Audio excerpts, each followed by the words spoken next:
അടിക്കുന്ന വെയിലത്ത് വരണ്ടുപോയി ഗ്രാമം. എല്ലാവരുടെ മുഖവും വാടിപ്പോയിരുന്നു. തണ്ണിമത്തന്റെ ജ്യൂസ് കൊണ്ട് നിറഞ്ഞിരുന്നു ഈ കുളം. ഏതോ ഒരു ഭംഗിയുള്ള സ്വപ്നം പോലെ തോന്നി. ഇടയ്ക്ക് അത്യാഗ്രഹം വന്നപ്പോൾ വീണ്ടും ആ സന്തോഷം നഷ്ടപ്പെടാൻ തുടങ്ങി. പങ്കുവയ്ക്കുന്നതാണ് സുഖമെന്ന് മനസ്സിലായി. ഇതാണ് മികച്ചതെന്ന് മനസ്സിലാക്കി ജനങ്ങൾ. ഒന്നുകൂടി എല്ലാരും കൈകോർത്തു. ആ ഗ്രാമം മുഴുവൻ സന്തോഷം കൊണ്ട് നിറഞ്ഞു. സ്നേഹം, ക്ഷമ, പിന്നെ ഒത്തൊരുമ കൊണ്ടാണ് നല്ലൊരു ജീവിതം ഉണ്ടാകുന്നത്. ഭയങ്കരമായ വെയിലടിക്കുകയാണ്. ആ ഗ്രാമം മുഴുവൻ ദോശക്കല്ല് പോലെ ചൂടായിരിക്കുകയാണ്. മരത്തിന്റെ തണലത്ത് കുറച്ച് പശുക്കൾ ഇരിക്കുകയാണ്. നല്ല ചൂട് കാരണം അവരുടെ നാക്കൊക്കെ പുറത്തു വന്നിരിക്കുകയാണ്. തൊട്ടടുത്ത് ഉടഞ്ഞുപോയ ഒരു ഹാൻഡ് പമ്പുണ്ട്. അതിന് താഴെ കുറച്ച് വെള്ളം കിടക്കുകയാണ്. അപ്പോഴാണ് ഒരു കാക്ക വന്ന് അവിടെ ഇരുന്നത്. അത് ആ വെള്ളം കുടിക്കാനായി ശ്രമിക്കുകയാണ്. ആ സമയത്ത് ബ്രിജുവും ശീതളും അവിടേക്ക് വന്നു. ഭയങ്കരമായ വെയിലത്ത് രണ്ടുപേരും വിയർത്ത് കുളിച്ചിരിക്കുകയാണ്. അവർ രണ്ടുപേരും വന്ന് മരത്തിനടിയിലുള്ള ആ തണലെത്തിരുന്നു. ഈ വെയിൽ കാരണം എൻ്റെ അവസ്ഥ വളരെ മോശമായിട്ടുണ്ട്. കുടിക്കാൻ വെള്ളമില്ലെങ്കിലും ആറുകൾ പോലും വറ്റിപ്പോയിട്ടുണ്ട്. ഇനി എന്താ സംഭവിക്കുമെന്ന് അറിയില്ല. എനിക്ക് ഒരു വലിയ മഞ്ഞ് ബെഡ് വേണം. എനിക്ക് ഒരു ഐസ് കഷ്ണം മാത്രം മതിയാണ്. അത് മാത്രം എനിക്ക് മതി. പക്ഷേ വെയിൽ ഭയങ്കരമായിരുന്നു. അത് മരത്തിന്റെ ചില്ലകൾക്കിടയിൽ നിന്ന് പോലും പുറത്തു വരികയാണ്. എന്നാ ശരി, ഞാൻ പോയിട്ട് വരട്ടെ. എൻ്റെ അച്ഛൻ പറഞ്ഞു ഡാം റിപ്പയർ ചെയ്യുന്നത് അദ്ദേഹത്തിന് സഹായം ചെയ്യണമത്രേ. ഇത്ര വെയിലത്ത് ജോലി ചെയ്യാൻ പോകുന്നു? പിന്നെ എന്ത് ചെയ്യാനാ, ജോലി ചെയ്യണമല്ലേ. ബ്രിജു അവിടെ നിന്നും നേരെ റോട്ടിലേക്ക് ചെന്നപ്പോൾ ഭയങ്കരമായ വെയില് കാരണം പെട്ടെന്ന് അവന് തല ചുറ്റാൻ തുടങ്ങി. പെട്ടെന്ന് അവൻ മയങ്ങി താഴേക്ക് വീണു. ഇത് കണ്ടിട്ട് ശീതൾ വല്ലാതെ പേടിച്ചു പോയി. അവൻ ഉടനെ അവന്റെ അരികിലേക്ക് ഓടി. എന്നിട്ട് ശബ്ദമുണ്ടാക്കി സഹായിക്കൂ സഹായിക്കൂ എന്ന് വിളിക്കാൻ തുടങ്ങി. ചേട്ടാ, ആരെങ്കിലും ഉണ്ടോ? വേഗം ഇവിടെ വന്നേക്ക്. മുകളിൽ ആകാശത്ത് സൂര്യൻ നന്നായി തിളങ്ങിക്കൊണ്ടിരിക്കുകയാണ്. പിന്നെ അതിൽ നിന്നും വരുന്ന വെയിൽ കാരണം ഗ്രാമം മൊത്തം വാടിയിരിക്കുന്നു. സമയം വൈകുന്നേരമായി. വിഭീഷൺ തന്റെ പാടത്ത് ചുറ്റി നോക്കുകയാണ്. അദ്ദേഹത്തിന്റെ മത്തങ്ങ തോട്ടം അതേ കുളത്തിനരികിലാണുള്ളത്. അതൊരു സമയത്ത് ബ്രിജുവിന്റെ അച്ഛന് സ്വന്തമായിരുന്നു. അദ്ദേഹം നടന്നുകൊണ്ട് തന്റെ പാടത്തുള്ള കൃഷി മുഴുവൻ നോക്കി. മത്തങ്ങയൊക്കെ ഫ്രഷ് ആയിരിക്കുന്നു. പിന്നെ അത് പഴുക്കാനായതുപോലെ ആയി. പക്ഷെ അദ്ദേഹം പെട്ടെന്ന് അടുത്തുള്ള ആ കുളം ശ്രദ്ധിച്ചപ്പോൾ അദ്ദേഹത്തിന്റെ മുഖം വല്ലാതെ വാടിപ്പോയി. അദ്ദേഹം തന്റെ പാടത്തിരുന്നു കൊണ്ട് വെള്ളത്തിന് എന്താണ് വഴിയെന്ന് ചിന്തിക്കാൻ തുടങ്ങി. അപ്പോഴാണ് അവിടേക്ക് ബ്രിജുവിന്റെ അച്ഛൻ ലഗൻ വന്നത്. വിഭീഷൺ, എന്ത് ആലോചിച്ചുകൊണ്ടിരിക്കുന്നു? ചേട്ടാ, ഒന്നുമില്ല ചേട്ടാ. എല്ലാം പിന്നെ ഈ വെയിൽ പറ്റിയാണ് ആലോചിച്ചുകൊണ്ടിരുന്നത്. ഇത് നേരാണ്. വെയിൽ മുമ്പ് തന്നെ ഒരു വലിയ പ്രശ്നമായിട്ടുണ്ട്. ആ പ്രശ്നം മാത്രമല്ലാതെ ഇപ്പോൾ ഈ വെള്ളം പ്രശ്നം വേറെ. അത് ശരി, ഞാൻ കേട്ടിട്ടുണ്ട് ഉച്ചയ്ക്ക് ബിർജുവിനെ അസുഖം പിടിച്ചെന്ന് കേട്ടു. ഇപ്പോൾ അവൻ എങ്ങനെ ഉണ്ട്? ഇപ്പോൾ അവൻ നന്നായിട്ടുണ്ട്. ഞാനും ജോലി ഉള്ളത് കാരണം വേഗം തന്നെ വന്നിട്ടുണ്ട്.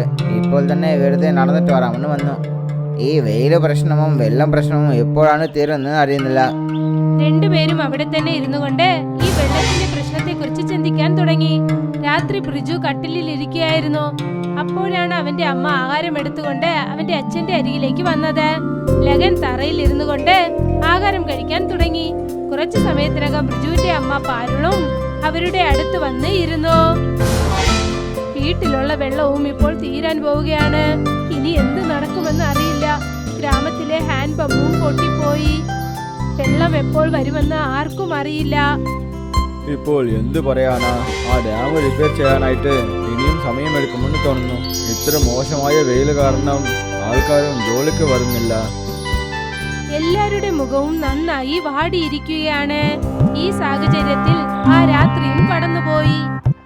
അടുത്ത ദിവസം രാവിലെ ഒരു പുതിയ വിഷമത്തോടെ തുടങ്ങുകയാണ്. ലഗൻ പിന്നെ വിഭീഷൺ ബ്രിജുവിനോടും ശീതളിനോടും ഒപ്പം മരത്തിന്റെ അടിയിൽ കണ്ടുമുട്ടി. പിന്നെ ഇതിനെ കുറിച്ച് സംസാരിക്കാൻ തുടങ്ങി. എന്റെ പാടത്തുള്ള തണ്ണിമത്തങ്ങ ഇനിയും കുറച്ച് ദിവസത്തിൽ പഴുക്കും. ഒരുപക്ഷെ നാളെ തന്നെ ഗ്രാമത്തിലേക്ക് വെള്ളം വന്നില്ലെങ്കിൽ എന്റെ മൊത്ത കൃഷിയും നാശമായി പോകും. ഗ്രാമത്തിലും സിറ്റി പോലെ സ്വിമ്മിംഗ് പൂൾ ഉണ്ടായിരുന്നാൽ നന്നായിരുന്നിരിക്കും. ഒരുപക്ഷെ അങ്ങനെ ഉണ്ടായിരുന്നാൽ ജനങ്ങൾ എല്ലാവരും എത്ര സന്തോഷമായിട്ടുണ്ടായിരിക്കും. സ്വിമ്മിംഗ് പൂളോ ഗ്രാമത്തിലോ? അതെങ്ങനെയാണ്? കുളവും ഉണ്ട്, പക്ഷേ ഈ ഭയങ്കരമായ വെയിൽ കാരണം അതും വരണ്ടു പോയിട്ടുണ്ട്. ആ, ഈ വെയിൽ കാരണം എല്ലാ സ്ഥലത്തിലും വെള്ളത്തിന് കുറപ്പാട് വന്നിട്ടുണ്ട്. ശരി, വിട്ടേക്ക്, ഞാൻ പോകുന്നു. ഞാൻ ഡാമിലേക്ക് പോകണം. എത്ര വേഗത്തിൽ ആ ജോലി കഴിയുന്നുണ്ടോ അത്ര വേഗത്തിൽ നമ്മളുടെ പ്രശ്നങ്ങൾക്കും ഒരു തീർവ് കണ്ടെത്താം. എല്ലാരും അതെ എന്ന് സമ്മതിച്ചു. പിന്നെ അവിടെ നിന്നും ലഗൻ പുറപ്പെട്ടു. ലഗൻ ആ ഡാമിനടുത്തേക്ക് ചെന്നു. പിന്നെ അവിടുത്തെ അവസ്ഥ നന്നായി ശ്രദ്ധിച്ചു നോക്കി. ഡാമിന്റെ അവസ്ഥ മുൻപേക്കാളും വളരെ മോശമായിരുന്നു. അദ്ദേഹം അത് നന്നായി ശ്രദ്ധിച്ചു നോക്കി. അണയിൽ എന്തെങ്കിലും ഒഴുക്കുണ്ടോ ഇല്ലയോ എന്ന്. അപ്പോഴാണ് അദ്ദേഹത്തോടൊപ്പം ജോലി ചെയ്യുന്ന ആളിനെ തേടിയത്. പിന്നെ കുറച്ചു സമയത്തിനകം അദ്ദേഹവും അവിടെ വന്നെത്തി. ചേട്ടാ, സാറേ, നിങ്ങൾ വന്നോ? ആ, എന്താ ഇത്? ഡാമിന്റെ ലീക്കേജ് ഒരുപാട് അധികമായിട്ടുണ്ട്. ഇപ്പോൾ എന്ത് ചെയ്യാനാ? ഞാൻ എഞ്ചിനീയറിന്റെ അടുത്ത് സംസാരിച്ചു സാറേ. വൈകുന്നേരത്തിന്റെ അകത്തെ റിപ്പയറിംഗ് സാധനങ്ങൾ വന്നേക്കും. അതിനുശേഷം നമ്മൾ ഇത് സരി ചെയ്യാം. ലഗൻ ശരി എന്ന് സമ്മതിച്ചു. അപ്പോഴാണ് അദ്ദേഹം ആ ഡാമിന്റെ പൂട്ട് തുരുമ്പ് പിടിച്ചിരിക്കുന്നത് കണ്ടത്. പതുക്കെ പതുക്കെ വെള്ളം പോവുകയായിരുന്നു. രാത്രിയായപ്പോൾ ആ തുരുമ്പ് പിടിച്ച പൂട്ട് പെട്ടെന്ന് പൊട്ടിപ്പോയി. ഡാമിലുള്ള വെള്ളമൊക്കെ പുറത്തേക്ക് ചാടാൻ തുടങ്ങി. ഡാമിലുള്ള വെള്ളമൊക്കെ വേഗം പുറത്തു വന്ന് നദിയിലേക്ക് ഒഴുകാൻ തുടങ്ങി. പിന്നെ അവിടെ നിന്നും നേരെ വിഭിഷന്റെ വയലിലേക്ക് ചെന്നെത്തി. വെള്ളത്തിന്റെ വേഗതയിൽ പാടത്ത് പഴുത്തിരുന്ന എല്ലാ മത്തങ്ങയും വെള്ളത്തിൽ പൊങ്ങി തൊട്ടടുത്തുള്ള കുളത്തിലെത്തി. വേഗതയുള്ള വെള്ളം കാരണം മത്തങ്ങ ഒന്നിനോടൊന്ന് ഇടിച്ച് പൊട്ടിപ്പോയി. പിന്നെ അതിന്റെ ജ്യൂസ് കുളത്തിലെ വെള്ളത്തിൽ ചേർന്നു. അത് നല്ല രാത്രി സമയമായിരുന്നു. അതുകൊണ്ട് ഇത് ആരും തന്നെ കാണാൻ സാധിച്ചില്ല. അടുത്ത ദിവസം രാവിലെ ഗ്രാമത്തിലെ ജനങ്ങളെല്ലാം കുളത്തിനരികിലേക്ക് വന്നു. അതായത് ലഗൻ, ശീതൾ, ബ്രിജു, വിഭിഷൻ പിന്നെ പാറുവും നിൽക്കുകയാണ്. എല്ലാരും ഞെട്ടലോടെ ആ കുളത്തിലേക്ക് നോക്കുകയാണ്. കുളത്തിലെ വെള്ളം ഇപ്പോൾ ചുവന്ന നിറത്തിൽ മാറിയിരിക്കുന്നു. പിന്നെ വെള്ളത്തിന് മുകളിൽ പൊട്ടിക്കിടന്ന മത്തങ്ങ കിടക്കുകയാണ്. അച്ഛാ, എന്താ ഇത്? എനിക്ക് മനസ്സിലായിട്ടുണ്ട്. ഡാമിന്റെ ലോക്കിൽ തുരുപിടിച്ചിട്ടുണ്ട്. പിന്നെ ലീക്കേജും ഉണ്ടായിരുന്നു. തീർച്ചയായിട്ടും ആ പൂട്ട് പൊട്ടിയിട്ടുണ്ടാവും. പിന്നെ ആ ഡാം വെള്ളമാണ് ഇവിടെ വന്നിട്ടുണ്ടാവും. പിന്നെ ഇത്ര വലിയ വെള്ളപ്പൊക്കം വന്നിട്ടുണ്ട്, പക്ഷെ നമ്മൾക്ക് അറിയുന്നില്ല. ഇന്നലെ ലോ ടൈറ്റ് ആയിട്ടുണ്ടായിരുന്നു. അത് കാരണം ഡാമിൽ നിന്ന് എത്ര വെള്ളം വന്നിട്ടുണ്ടോ അത് നദിയിലും ഈ കുളത്തിലും തങ്ങിയിട്ടുണ്ട്. അതുകൊണ്ട് വലിയ പ്രശ്നം ഉണ്ടായിട്ടില്ല. ആ ദൈവത്തിന് വേണം നന്ദി പറയാൻ. വലിയ ആപത്തൊന്നും ഉണ്ടായില്ല. ചേട്ടാ, ആപത്ത് നിങ്ങൾക്ക് ഏർപ്പെട്ടിട്ടില്ല. പക്ഷേ എന്റെ തണ്ണീർമത്തങ്ങൾ വീണായി പോയല്ലോ. ഈ വെള്ളത്തിനെ നമ്മളെ കൊണ്ട് ഉപയോഗിക്കാൻ പോലും പറ്റില്ല. അപ്പോഴാണ് ബ്രിജുവിന്റെ മനസ്സിൽ ഒരു ഐഡിയ ഉണ്ടായത്. അച്ഛാ, നമ്മളെ കൊണ്ട് ഈ വെള്ളത്തിന് ഉപയോഗിക്കാൻ പറ്റില്ല. പക്ഷേ നമ്മൾ ഇതിൽ നീന്താമല്ലോ. ചേട്ടാ, അതെയല്ലോ നമ്മൾ ആലോചിച്ചതുപോലെ ഒരു സ്വിമ്മിംഗ് പൂൾ. അതെയാണ്. വെയിലും ഒരുപാട് അധികമായിട്ടുണ്ട്. ഇതൊന്നും മോശമായ പ്ലാൻ ഒന്നും അല്ല. ഗ്രാമത്തിലെ ജനങ്ങളെല്ലാം ശരിയെന്ന് സമ്മതിച്ചു. ഗ്രാമത്തിലെ ജനങ്ങളെല്ലാം ആ ചുവന്ന കുളത്തിനരികിലെത്തി. വെള്ളത്തിനു മുകളിൽ മത്തങ്ങയുടെ തോൽ പൊങ്ങിക്കിടക്കുകയാണ്. ബ്രിജു, ലഗൻ പിന്നെ വിഭിഷൻ ചേർന്ന് കുളത്തിനകത്തുണ്ടായിരുന്ന മത്തങ്ങയുടെ തോലെല്ലാം എടുത്തു. കുറച്ചു സമയത്തിനകം ആ കുളം വൃത്തിയായി മാറി. പിന്നെ ആ ഗ്രാമത്തിലെ ജനങ്ങളെല്ലാം ഒന്നിച്ച് ആ കുളത്തിനകത്തേക്ക് ഇറങ്ങി. ആ തണുത്ത വെള്ളത്തിൽ കുളിച്ചത് കാരണം എല്ലാവർക്കും ഒരു ആശ്വാസം കിട്ടി. ചുവന്ന നിറത്തിൽ നിറഞ്ഞിരുന്ന ആ നല്ല തണുത്ത വെള്ളം എല്ലാവർക്കും ആശ്വാസം നൽകി. ജനങ്ങൾ നീച്ചലടിച്ചു, റെസ്റ്റ് എടുത്തു. പിന്നെ ഒരുപാട് സമയം വരെ ഇതവർ എൻജോയ് ചെയ്യുകയായിരുന്നു. എല്ലാവരുടെ മുഖത്തും സന്തോഷം നന്നായി കാണാൻ സാധിച്ചു. പിന്നെ വൈകുന്നേരം വിഭിഷൻ തന്റെ പാടത്ത് നടക്കുകയായിരുന്നു. അപ്പോഴാണ് പെട്ടെന്ന് അദ്ദേഹം ആ തണ്ണിമത്തൻ കുളം ശ്രദ്ധിച്ചത്. അവിടെ ഗ്രാമത്തിലെ ജനങ്ങൾ വെള്ളത്തിൽ ഇറങ്ങി നന്നായി എൻജോയ് ചെയ്യുകയായിരുന്നു. ഇത് കണ്ടതും അദ്ദേഹത്തിന്റെ മനസ്സിൽ പെട്ടെന്നൊരു ആലോചന ഉണ്ടായി. അദ്ദേഹം കരുതി ഇത് ഉപയോഗിച്ച് എന്തെങ്കിലും ഒന്ന് ചെയ്യാമെന്ന്. ഇവരെല്ലാവരും എന്റെ പാടത്ത് വിളഞ്ഞ തണ്ണീർമത്തങ്ങ കുളത്തിൽ എത്ര സന്തോഷമായിട്ട് ആടിക്കൊണ്ടിരിക്കുന്നു. ഈ കൊല്ലം എന്റെ തണ്ണീർമത്തങ്ങനെ വില കിട്ടിയില്ല. ഞാൻ എന്തിനാ ഇത് വെച്ചിട്ട് എന്തെങ്കിലും ചെയ്തുടാ? വിഭീഷൺ തന്നെ ശരിയെന്ന് സമ്മതിച്ചു. എന്നിട്ട് മുൻപിലോട്ട് നടന്നു ചെന്നു. അടുത്ത ദിവസം ഗ്രാമത്തിലെ ജനങ്ങൾ വീണ്ടും ആ കുളത്തിനരികിലേക്ക് വന്നു. അവിടെ ചെന്ന് നോക്കിയപ്പോൾ വിഭീഷൺ ഒറ്റ രാത്രി കൊണ്ട് അവിടെ മുഴുവൻ വേലി കെട്ടി വച്ചിരിക്കുകയായിരുന്നു. മുള കൊണ്ടുള്ള വേലിയായിരുന്നു. ആ കുളത്തിനരികിൽ ഒരു ചെയറും ടേബിളും ഉണ്ടായിരുന്നു. വിഭീഷൺ അവിടെ തന്നെ ഇരിക്കുകയായിരുന്നു. ഇത് കണ്ടിട്ട് ഗ്രാമത്തിലെ ജനങ്ങൾ അദ്ദേഹത്തിന് അരികിലേക്ക് വന്നു. ഈ കൊലം എന്റെ പാടത്ത് വിളഞ്ഞ തണ്ണീർമത്തങ്ങൾ കൊണ്ടുണ്ടായത്. അതുകൊണ്ട് ഞാൻ ആലോചിച്ചു, ഇനി മുതൽ ഇത് ഫ്രീ ആയിട്ട് കിട്ടില്ല. അതുകൊണ്ട് എല്ലാവരും 1 മണി നേരത്തിന് 15 രൂപ തരണം. പക്ഷേ കൊച്ചച്ച, ഈ കുളം ഗ്രാമത്തിൻ്റെതല്ലേ?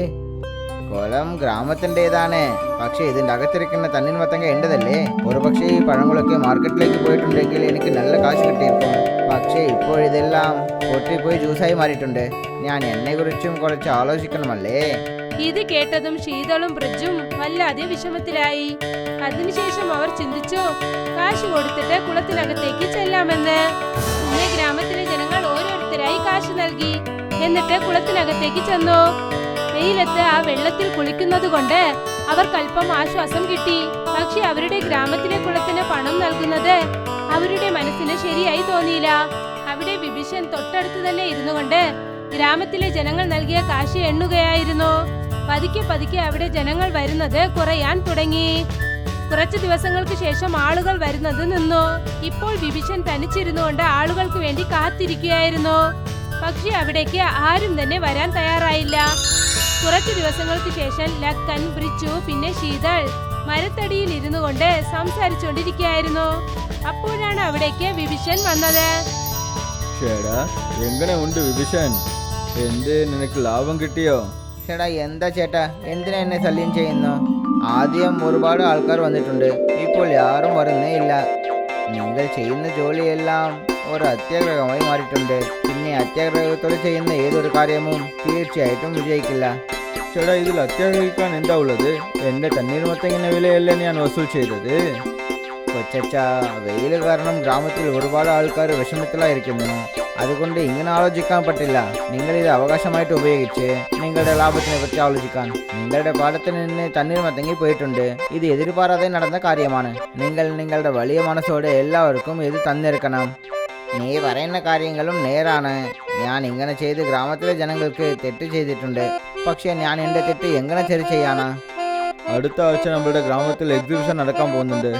ആ എക്സിബിഷനെ എന്തിനാ നിങ്ങൾ തന്നെ ഏർപ്പാട് ചെയ്തുകൂടാ? കൊള്ളാമല്ലോ, ഇത് ശരിക്കും വളരെ നല്ല ആലോചനയാണ്. കുളത്തിനെ വെച്ചിട്ട് എത്ര പൈസ ഞാൻ വാടക വാങ്ങിച്ചോ ആ പൈസ വെച്ചിട്ട് ഞാൻ ഈ എക്സിബിഷനെ ഏർപ്പാട് ചെയ്യുന്നു. എന്നാ ശരി, ഞങ്ങളും ഈ കാര്യത്തിൽ നിങ്ങളെ തീർച്ചയായിട്ടും സഹായിക്കും. എല്ലാരും ശരിയെന്ന് സമ്മതിച്ചു. മുകളിൽ ആകാശത്ത് സൂര്യൻ നന്നായി തിളങ്ങുകയായിരുന്നു. കുറച്ചു ദിവസത്തിൽ കുളത്തിനരികിലായി ഒരു എക്സിബിഷൻ നടന്നു. എല്ലാ വശത്തും നന്നായി അലങ്കരിച്ചിരുന്നു. കുളത്തിനരികിൽ നല്ല ഭംഗിയുള്ള കടകൾ, പിന്നെ ആഹാരത്തിനുള്ള ഒരുപാട് സ്റ്റാൾ ഇട്ടിരുന്നു. ഗ്രാമത്തിലെ ജനങ്ങൾ എല്ലാവരും ഒന്നിച്ചുകൂടി ആ എക്സിബിഷൻ നന്നായി എൻജോയ് ചെയ്തു. ജനങ്ങൾ ആ കടയുടെ അരികിൽ ചുറ്റിക്കൊണ്ടിരിക്കുകയാണ്, സംസാരിച്ചുകൊണ്ടിരിക്കുന്നു. പക്ഷെ ആരും തന്നെ ആ കുളത്തിനരികിലേക്ക് പോകാൻ ഒരുങ്ങിയതേയില്ല. അപ്പോഴാണ് വിഭീഷൺ വന്നത്. അദ്ദേഹം അവിടേക്ക് വന്ന് എല്ലാവരുടെ മുൻപിലും വന്നു നിന്നു. എന്റെ പ്രിയമുള്ള ഗ്രാമത്തിലെ ജനങ്ങളെ, എല്ലാരും അദ്ദേഹം പറയുന്നത് ശ്രദ്ധിച്ചു. പിന്നെ വളരെ കുഴപ്പത്തോടെ കുറച്ച് അരികിൽ വന്ന് അദ്ദേഹം പറയുന്നത് കേട്ടു. ഗ്രാമത്തിലിരിക്കുന്ന എല്ലാ ജനങ്ങളുടെ അടുത്തും ഞാൻ ക്ഷമ ചോദിക്കണമെന്ന് വിചാരിക്കുന്നു. ഞാൻ കുറച്ച് അത്യാഗ്രഹത്തോടെ ഗ്രാമത്തിലെ ജനങ്ങളുടെ അടുത്ത് കുറച്ച് പൈസ വസൂൽ ചെയ്തിട്ടുണ്ട്. ഞാൻ ഒരു കാര്യം മറന്നു. ഈ കുളമും പിന്നെ ഈ വെള്ളമും ഇതെല്ലാം നമ്മുടെ ഗ്രാമത്തിന് സ്വന്തമാണ്. ഇത് എല്ലാവറ്റിനെയും നമ്മൾ കുറച്ച് പകിർന്നു വച്ചിരിക്കണം. അതുകൊണ്ട് ഞാൻ ഇന്ന് ഈ കാര്യം പറയണമെന്ന് വിചാരിച്ചത്. മുൻപത്തെ പോലെ തന്നെ ഈ കുളം നിങ്ങൾ എല്ലാവർക്കും ഫ്രീ ആയിട്ട് ഉണ്ടാവും. പിന്നെ ഇതിൽ ഇറങ്ങാനായിട്ട് നിങ്ങൾ ആരും എപ്പോഴും പൈസ തരേണ്ട ആവശ്യമേ ഇല്ല. ഗ്രാമത്തിലെ ജനങ്ങൾ മാറി മാറി ഇതിനെക്കുറിച്ച് സംസാരിക്കാൻ തുടങ്ങി. കുറച്ചു സമയത്തിന് ശേഷം ബ്രിജുവും ശീതളും മുൻപിൽ വന്ന് നിന്നു. എന്ന് വെച്ചാൽ കൊച്ചച്ച, ഇപ്പോൾ വീണ്ടും പൈസ കട്ട് സന്തോഷം ആരംഭിക്കുന്നു? അതെ, തീർച്ചയായിട്ടും.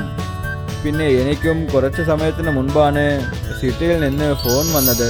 ഗ്രാമത്തിലിരിക്കുന്ന ഡാം കുറച്ച് ദിവസത്തിൽ ശരിയായി പോകും. പിന്നെ നാളെ മുതൽ വെള്ളത്തിന്റെ പ്രശ്നവും തീർന്നു പോകുമെന്ന് പറഞ്ഞു. എന്ത് നേരാണോ? അതെ അതെ. എല്ലാരും അതെ എന്ന് തല അനക്കി സമ്മതിച്ചു. പിന്നെ പതുക്കെ പതുക്കെ ജനങ്ങളെല്ലാം വീണ്ടും ആ മാന്ത്രിക മത്തങ്ങ കുളത്തിലേക്ക് വരാൻ തുടങ്ങി. ഗ്രാമത്തിലെ ജനങ്ങൾ തണുത്ത വെള്ളത്തിലേക്ക് ഇറങ്ങി. പിന്നെ വീണ്ടും ആശ്വാസം ഉണരാൻ തുടങ്ങി. വീണ്ടും എല്ലാരും ചിരിച്ചുകൊണ്ടും ഉല്ലസിച്ചുകൊണ്ടും അവരുടെ സമയത്തെ കടത്തി. അവിടെ ലഗൻ ജോലിക്കാരോടൊപ്പം ചേർന്ന് ആ ഡാം ശരിയാക്കാൻ ഒരുങ്ങി. കുറച്ചു സമയത്തിന് ശേഷം ഡാമും ശരിയായി. വെള്ളം വീണ്ടും പഴയ രീതിയിൽ വരാൻ തുടങ്ങി. അതോടെ ഗ്രാമത്തിലെ സന്തോഷവും തിരികെ എത്താൻ തുടങ്ങി. പിന്നെ വീണ്ടും എല്ലാരും വളരെ സന്തോഷത്തോടെ ജീവിക്കാൻ തുടങ്ങി. ഇതോടുകൂടി ഈ കഥയും അവസാനിച്ചിരിക്കുന്നു.